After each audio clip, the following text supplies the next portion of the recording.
मूंखे एतिरी उन जी मालूमात न आहे, पर नेचुरली इंसानी जान ज़ाहि थियूं आहिनि ऐं एतिरी वॾी तादाद में ज़ाहि थियूं आहिनि। मां त यकीनी तौर पे इहो ज़रूरु चईंदुसि कोर कमांडर सिंध खे,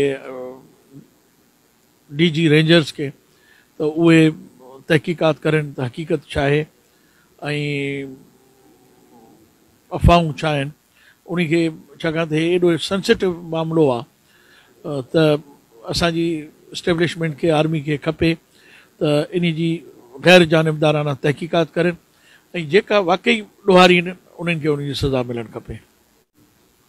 सर हाणे मां त ज़िमेदार न आहियां हिन महांगाई जो, न मुंहिंजो हिन में को कंट्रीब्यूशन आहे।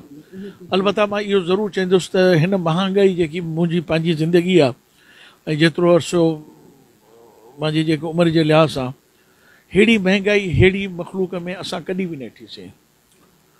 ऐं पहिरियों दफ़ो ॾिसूं था, पहिरीं चवंदा मिडल क्लास बि ख़तमु थी आहे हिन महांगाई में।